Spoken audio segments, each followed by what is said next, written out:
Assalamualaikum warahmatullahi wabarakatuh. Halo kawan-kawan, halo teman-teman, dimanapun kalian berada. Pada kesempatan pagi kali ini kita sedikit menginformasikan mengenai kegiatan bertani kami, yaitu pada pagi kali ini saya update mengenai lahan kami yang pada dulunya ditanami tanaman cabai keriting yang dipanen pada waktu hijau, dan ini sudah akhir tahun ya, mulai kita tanami cabai keriting kembali ya, yang dimana kami memilih komoditas cabai keriting ini adalah komoditas yang banyak diperlukan karena ketersediaannya yang masih kurang kan kawan, sehingga nilai harga jualnya pun terkadang naik terkadang turun. Akan tetapi kami lebih berfokus untuk komoditas cabai keriting ini kita panen nantinya untuk kita konsumsi, yang dimana cabai keriting yang kita konsumsi itu adalah cabai keriting hijau, bukan cabai keriting merah. Nah, tujuan kami membudidayakan cabai keriting ini dan kita panen pada waktu hijau, yaitu adalah tujuannya agar cabai keriting yang kita panen itu lebih mudah ya kan kawan dalam proses pemanenannya dibandingkan dengan cabai keriting merah. Yang kedua yaitu perawatannya lebih ringan ya, tidak terlalu sulit. Dan yang ketiga yaitu jikalau kita tidak bisa panen, nantinya cabainya tidak membusuk ya, akan tetapi cabainya itu nanti akan berubah menjadi kemerah-merahan dan berubah menjadi cabai merah keriting, dan itu pun laku untuk dijual. Nah, semacam itu. Dan yang keempat, harga cabai keriting hijau biasanya jauh lebih stabil dibandingkan dengan cabai keriting merah dan lebih berbobot ya untuk cabai keriting hijau sendiri. Nah, oleh sebab itu di lahan kami ini yang dulunya baru kita tanam sekali, itu kita tanam kembali tanpa pengolahan tanah, cuma cukup kita lubangi dan kita beri pupuk dan kita tanam kembali adalah cabai keriting hijau semacam itu.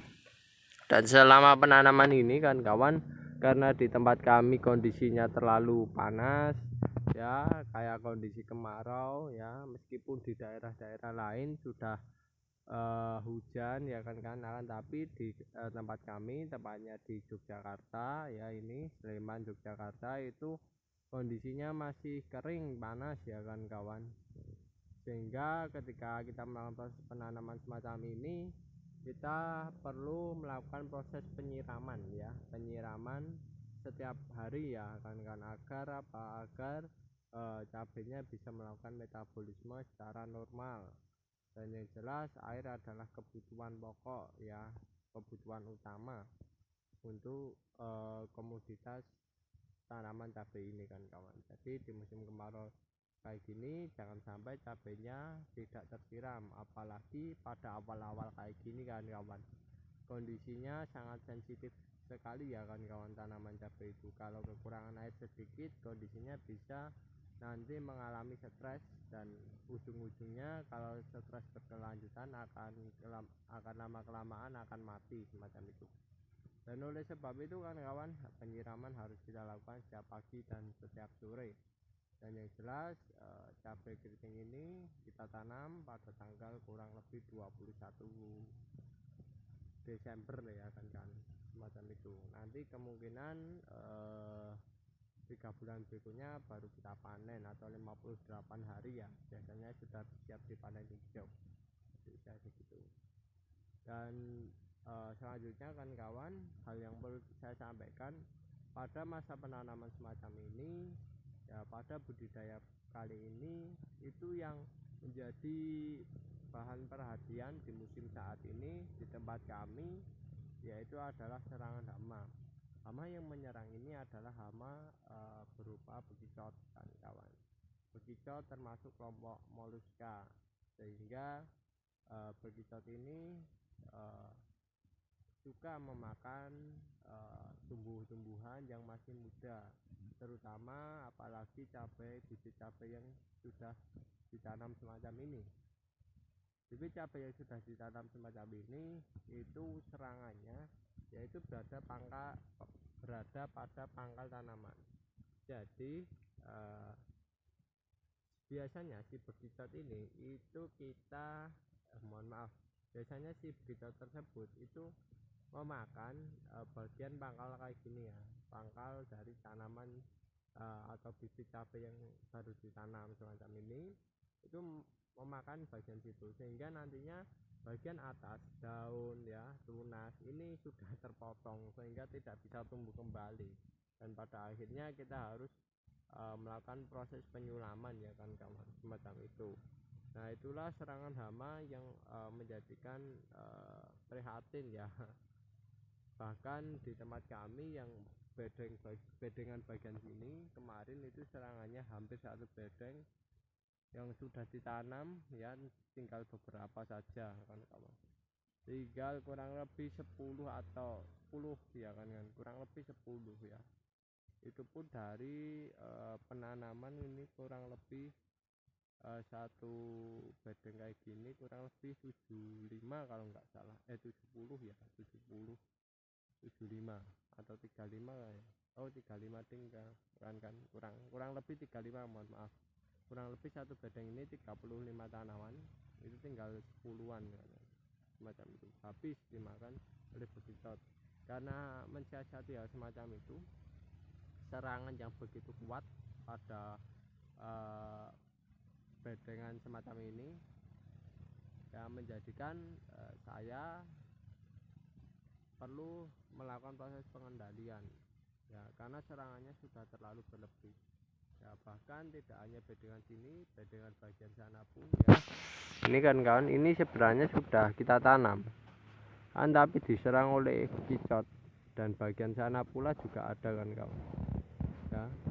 Oleh sebab itu, karena serangannya yang terlalu begitu cepat, juga terlalu begitu banyak yang mati, menjadikan saya sendiri melakukan pengendalian yang pertama yang saya lakukan adalah pengendalian secara mekanik, yaitu dengan cara kita buang jauh bekicotnya dari tempat kita budidaya ya. Jadi ada bekicot biasanya dia nanti akan berada di sekitar tanaman ini bekicotnya. Nah itu kita ambil, kita buang semacam itu, agar tidak memakan dari si bibit cabai semacam ini, karena sudah memakan ya, tanamannya mati.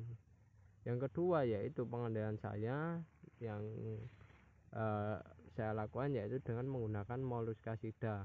Nah molluscasida ini kan kawan, jangan sering-sering menggunakan ya.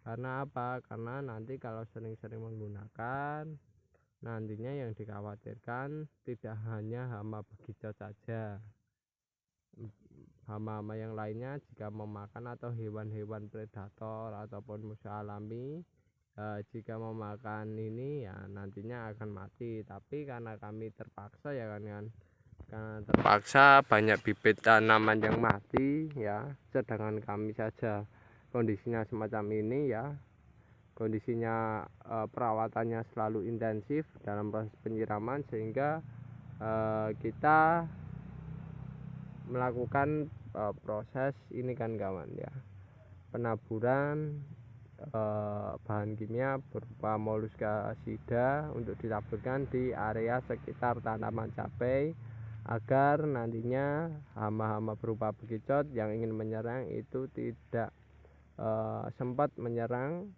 dan biasanya akan tertarik di ini kan kawan, racunnya ya, molluscasidanya itu nanti bekicotnya biasanya kelenger dulu baru mati lah, semacam itu ya. Pada akhirnya nantinya bekicotnya tidak menyerang dari tanaman cabai tersebut, dan ini penggunaannya saya saranin ya ketika serangannya sudah intensif ya, serangan hamanya sudah intensif, sudah banyak memakan korban dari bibit-bibit cabai yang kita tanam semacam itu.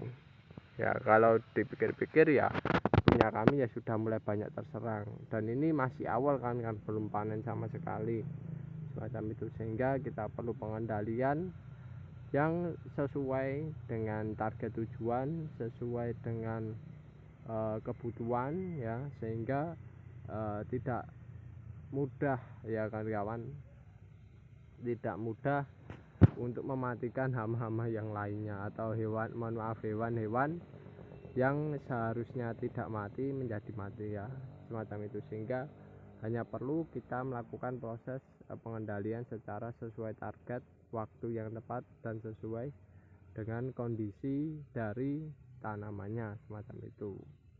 Dan yang selanjutnya yang tidak lupa ya kawan, hama yang terkadang menyerang dari bibit tanaman cabai adalah hama, kalau nggak ulat ya belalang. Akan tapi saat ini kondisinya serangannya ya ada cuma 1-2, tidak terlalu intensif, tapi menurut kami ya masih aman-aman saja, jadi tidak perlu kita kendalikan. Dan yang jelas untuk hamanya yang paling menyerang yaitu bekicot. Nah itu yang perlu kita kendalikan, karena ini kan kawan menjadi pembelajaran, satu bedeng ini habis dan di bagian sana ada beberapa lubang yang terserang dan habis juga kan kawan, semacam itu. Dan oke kan kawan, itu dulu mengenai bincang-bincang kami pada pagi hari ini ya. Semoga bisa memperoleh pembelajaran, manfaat, serta hikmahnya. Yang jelas diambil sisi positifnya saja, jika ada kekurangan ataupun hal negatifnya jangan diambil, jangan ditiru ya kan kawan. Itu dulu yang bisa saya sampaikan. Semoga kawan-kawan bisa membudidayakan jauh lebih baik dari kami. Kurang lebihnya kami mohon maaf. Wassalamualaikum warahmatullahi wabarakatuh.